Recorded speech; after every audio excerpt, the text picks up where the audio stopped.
Hello friends, this is Brijesh. बात करने वाली हूं मैं आज आपसे। Clear your doubts. किसके रिगार्डिंग? Sequence of tenses. आपके सेंटेंसेस में सीक्वेंस क्या होनी चाहिए टेंस के अकॉर्डिंग? ये एक ऐसा विषय है जो कि आपको एग्जाम्स के लिए बहुत हेल्प करने वाला है। तो आइए बिना टाइम वेस्ट किए हम अपनी क्लास को शुरू करते हैं। आपको टेंसेस के बेस्ड पर ही इंग्लिश पढ़नी होती है। पूरी भाषा का फॉर्मेशन टेंसेस पर बेस्ड होता है। तो होता क्या है कि कई बार एक ही सेंटेंस में आपको एक दूसरा टेंस भी दिखता है, तो फिर से आप कंफ्यूज होते हैं। तो मैं आज आपको बताने वाली हूँ कि सीक्वेंस आपको कैसा रखना चाहिए टेंस के रिगार्डिंग अपने सेंटेंसेस में, या कहीं एरर या करेक्शन के लिए कोई सेंटेंस आपको दिया गया है, जैसे कि कॉम्पिटिटिव एग्जाम्स में वो अक्सर करते हैं, find out the error, correct the sentence, replace the word, replace the tense. तो you should know the things very well. आपको अच्छे से पता होना चाहिए कि आपके सेंटेंस में टेंस का फॉर्मेशन का सीक्वेंस का क्रम क्या होगा। ये क्रम जो है बहुत मायने रखता है और मीनिंग भी बदलता है।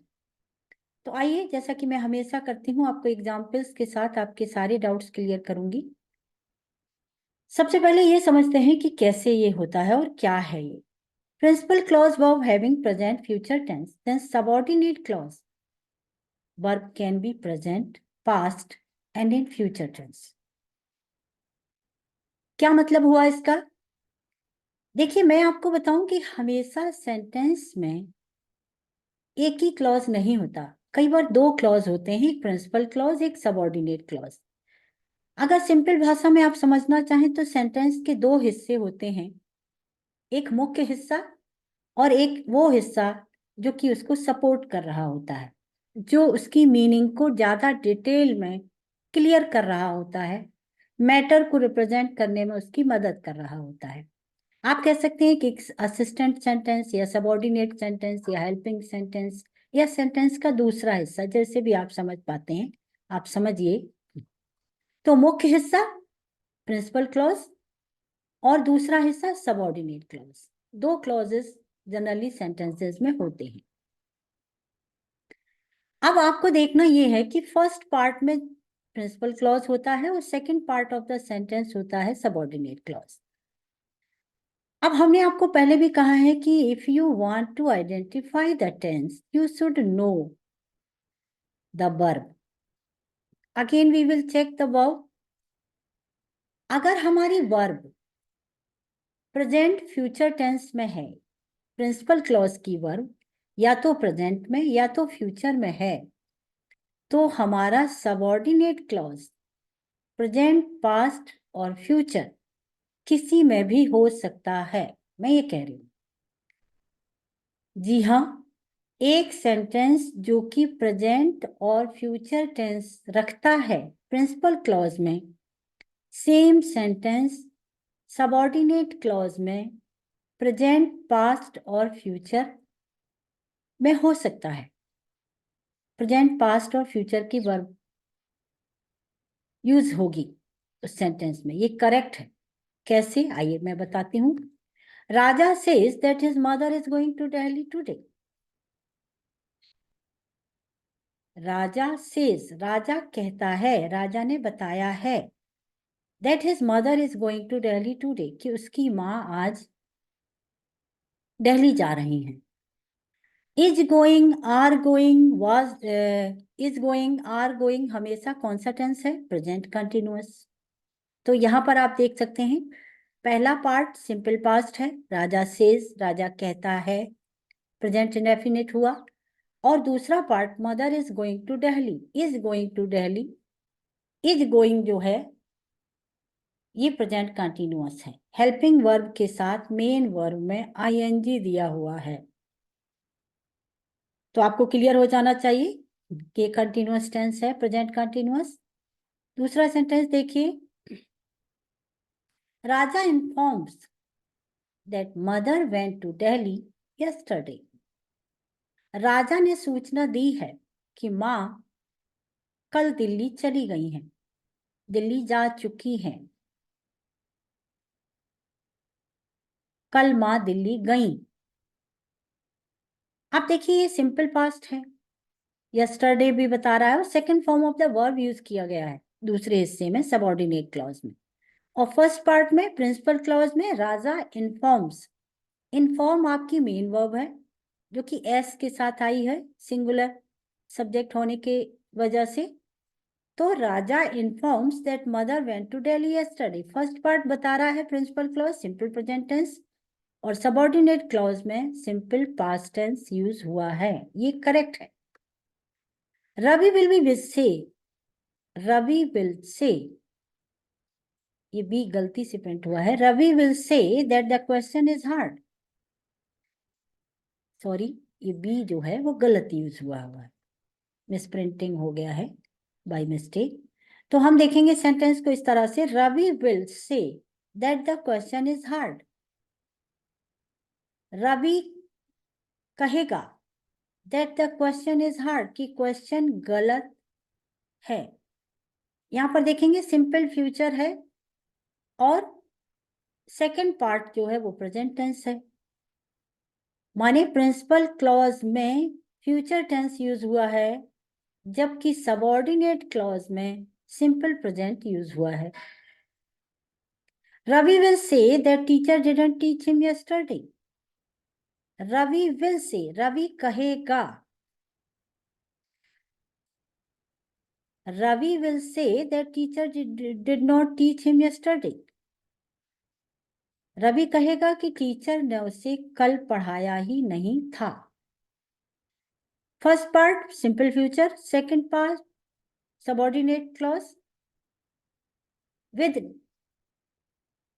डिड हेल्पिंग वर्ब नॉट का यूज हुआ है, ये सिंपल पास्ट का नेगेटिव सेंटेंस है। नेक्स्ट देख लेते हैं, Ravi will say that mother will not give him money today. इसमें देखिए दोनों ही क्लॉजेस सिंपल फ्यूचर या फ्यूचर इंडेफिनिट टेंस में हुए। Ravi will say, mother will not give, ये फ्यूचर इंडेफिनिट टेंस का नेगेटिव फॉर्मेशन है। विल नॉट, सेल नॉट, इस तरीके से लिखा जाता है। और फर्स्ट पार्ट सिंपल फ्यूचर है, नॉर्मल। सॉरी। अब आप देखिए इन पांचों सेंटेंसेस में आपने क्या देखा, कहीं पर प्रिंसिपल क्लॉज में प्रेजेंट टेंस है तो सबऑर्डिनेट क्लॉज प्रेजेंट कंटिन्यूअस रखता है। प्रिंसिपल क्लॉज में अगर प्रेजेंट टेंस है तो सबऑर्डिनेट क्लॉज सिंपल पास्ट रखता है। प्रेजेंट प्रिंसिपल क्लॉज में अगर सिंपल फ्यूचर है तो सबऑर्डिनेट क्लॉज सिंपल प्रेजेंट रखता है। अगर प्रिंसिपल क्लॉज में सिंपल फ्यूचर है तो subordinate clause negative past tense रखता है, सिंपल पास्ट का नेगेटिव सेंटेंस हो सकता है। इसी तरह से लास्ट सिंपल फ्यूचर के साथ फ्यूचर का नेगेटिव फॉर्मेशन हो सकता है। सब मिला के अगर मैं सिंपलेस्ट वे में आपको बताऊं तो मेरी बात क्लियर यहां ये होती है कि प्रिंसिपल क्लॉज में अगर सिंपल प्रेजेंट है तो सबऑर्डिनेट क्लॉज में सिंपल प्रेजेंट, सिंपल पास्ट या फ्यूचर टेंस या सिंपल प्रेजेंट कंटीन्यूअस टेंस का उपयोग हो सकता है। कोई भी टेंस यूज किया जा सकता है, आप इस बात को इस तरीके से समझिए। तो आपको बिल्कुल भी कंफ्यूज होने की जरूरत नहीं है, just check your principal clause. अगर ये प्रेजेंट टेंस या फ्यूचर टेंस है तो आप सबऑर्डिनेट क्लॉज में कोई भी टेंस यूज कर सकते हैं। नेक्स्ट देख लेते हैं, कुछ एग्जाम्पशंस भी होते हैं। आपको पता है कि कोई रूल बनाए जाते हैं तो उन रूल्स के कुछ एग्जम्पशंस भी होते हैं, माने किसी एक कंडीशन में ऐसा भी होता है कि वो रूल्स फॉलो नहीं किए जाते, वो नियम लागू नहीं होते हैं। तो मैंने उनको हाईलाइट किया है यहाँ पर कि कब ऐसा नहीं होगा। जो बात मैंने आपको पिछली स्लाइड में बताई, मैं उसमें एक और चीज जोड़ रही हूं कि कभी कभी ये नियम लागू नहीं होते। वो कब लागू नहीं होते ये मैं आपको बताऊंगी एग्जाम्पल्स के साथ। Remember that a principal clauses in present और फ्यूचर टेंस। ये आपको याद रखना चाहिए कि अगर प्रिंसिपल क्लॉज में प्रेजेंट टेंस या फ्यूचर टेंस का यूज हुआ है, used to tell purpose, then subordinate clause must be in present with me. If principal clause is in present tense or future tense, telling a purpose, कोई कारण बताया जा रहा है प्रिंसिपल क्लॉज में,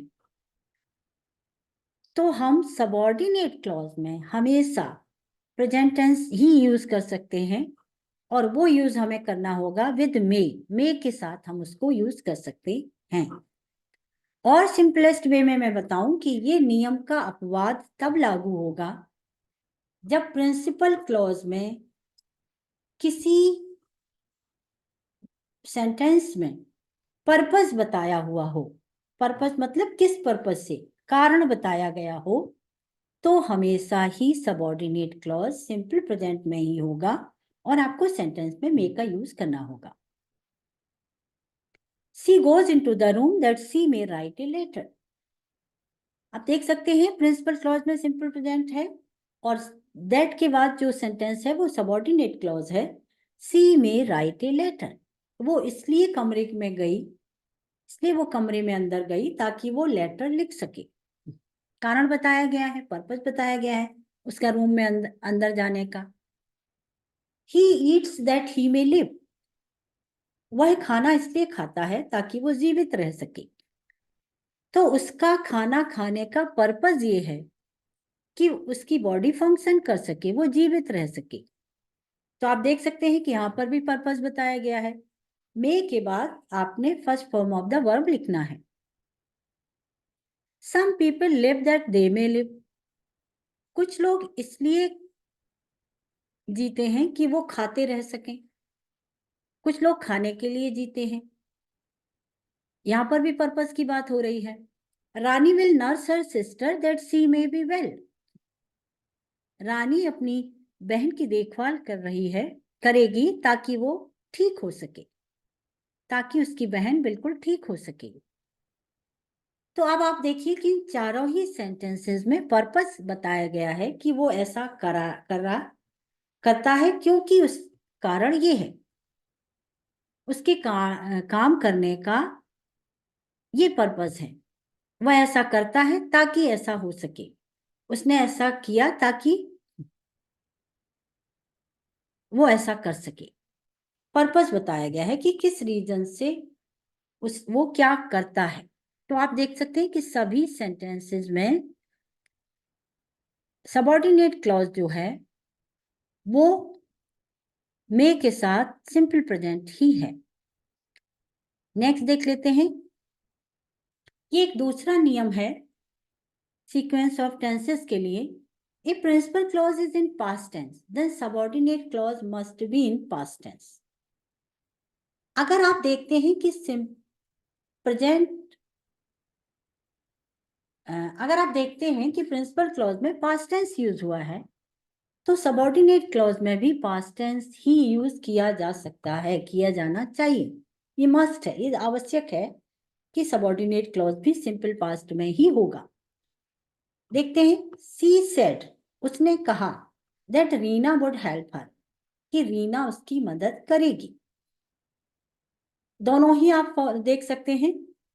principal clause she said Reena would help her, subordinate clause you told me that she was writing a letter, तुमने मुझे बताया कि वह पत्र लिख रही थी आया है, वाज राइटिंग पास्ट कंटिन्यूअस है, तो इसमें भी पास्ट हो गया सबऑर्डिनेट क्लॉज में। The teacher said that she had written a letter, the teacher said देख सकते हैं पास्ट टेंस है। से फर्स्ट फॉर्म होता है, सेड सेकंड फॉर्म है, ये सिंपल पास्ट है। देन आप देख सकते हैं हैड रिटन, सबऑर्डिनेट क्लॉज जो है वो पास्ट परफेक्ट में है। तो मैं ये कह रही हूं कि पास्ट फॉर्मेशन ही चाहिए, पास्ट टेंस ही चाहिए, चाहे वो पास्ट परफेक्ट हो या सिंपल पास्ट हो या पास्ट कंटिन्यूअस हो। अगर प्रिंसिपल क्लॉज में पास्ट टेंस है तो हमारे सबऑर्डिनेट क्लॉज में भी पास्ट टेंस ही होना चाहिए। The newspaper wrote that PM would visit Agra next week. Newspaper में ये दिया था, न्यूज़पेपर ने ये बताया था कि प्राइम मिनिस्टर आगरा विजिट करेंगे अगले हफ्ते।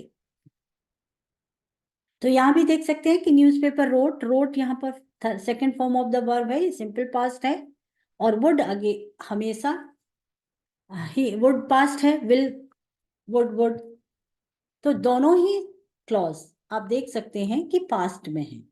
तो इस नियम को भी ध्यान में रखिए, हमेशा ही present principal clause past tense है तो सबऑर्डिनेट क्लॉज भी फॉलो करेगा पास्ट टेंस में, फिर वो चाहे पास्ट कंटिन्यूअस हो और पास्ट परफेक्ट हो, कोई भी फॉर्मेशन हो वो पास्ट में ही होगी।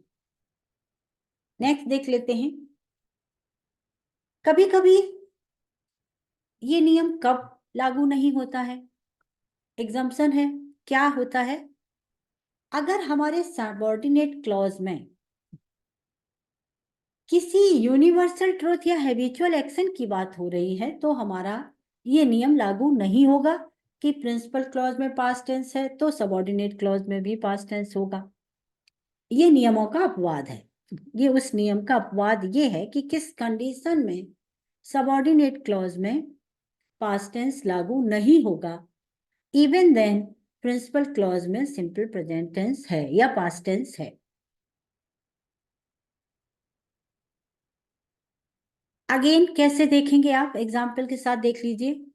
सबसे पहले ये देखिए, जो बात थी वो ये थी कि प्रिंसिपल क्लॉज जो मुख्य क्लॉज है, मुख्य हिस्सा है सेंटेंस का, अगर वो भूतकाल रखता है, भूतकाल की बात करता है, सिंपल पास्ट टेंस या पास्ट इंडेफिनिट टेंस का यूज किया गया है, तो सबऑर्डिनेट क्लॉज में अगर यूनिवर्सल ट्रुथ की बात हो रही है या किसी की आदतों के बारे में बात हो रही है तो हम टेंस सबऑर्डिनेट का पास्ट टेंस नहीं करेंगे। फर्स्ट पार्ट पास्ट टेंस हो सकता है और दूसरा हमेशा ही प्रेजेंट होगा। ये क्यों होगा, सार्वभौमिक सत्य जो हैं वो हमेशा थे, हैं और रहेंगे, तो इनका टेंस नहीं बदलेगा। और किसी व्यक्ति की जो आदतें होती हैं कि वो 6 बजे उठता है, मॉर्निंग वॉक लेता है, 8 बजे रात को डिनर लेता है, तो ऐसा माना जाता है कि जो ये हैबिचुअल एक्शंस कहे जाते हैं, ये आदतों के बारे में बात कही जाती है, तो इन आदतों के बारे में भी हम हमेशा प्रेजेंट इंडेफिनिट की ही बात लिखते हैं, सिंपल प्रेजेंट में ही लिखते हैं। तो हमारे प्रिंसिपल क्लॉज में पास्ट टेंस होना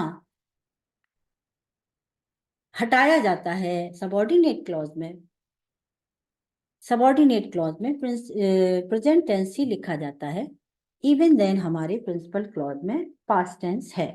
और वो कब होगा, जबकि सार्वभौमिक सत्य या किसी हम हैबिचुअल एक्शन की बात करेंगे, आदतों की बात करेंगे। The teacher said the sun rises in the east.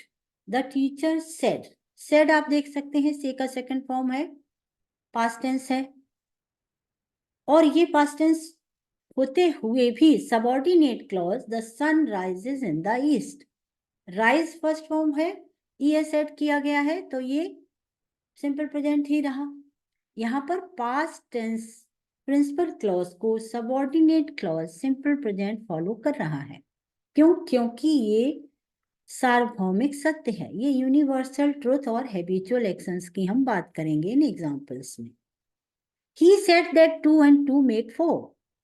He said, उसने बताया था कि 2 और 2 4 होते हैं, 4 तब भी होते थे, आज भी होते हैं, कल भी होंगे, तो दैट्स वाई यहाँ पर सिंपल प्रेजेंट यूज होगा। मेक यहाँ वर्ब का फर्स्ट फॉर्म यूज हुआ है, आप देख सकते हैं। She said that God is great. उसने बताया कि गॉड ग्रेट हैं, ईश्वर महान है। यहां पर ये आप देख सकते हैं। They said that dogs bark at the strangers. They said, उन्होंने कहा था, उन्होंने बताया था, that dogs bark, कुत्ते भौंकते हैं strangers पर, अजनबियों पर कुत्ते भौंकते हैं। यहां पर बार्क आप देख सकते हैं, वर्ब का फर्स्ट फॉर्म है जो कि ये बता रहा है कि ये सिंपल प्रेजेंट है या प्रेजेंट इंडेफिनिट आप कह सकते हैं। जब मैं बात करती हूँ प्रेजेंट इंडेफिनिट तो दोनों ही बातें सेम हैं। अगर मैं कहूँ सिंपल प्रेजेंट है या प्रेजेंट इंडेफिनिट है, दोनों ही बातें सेम हैं।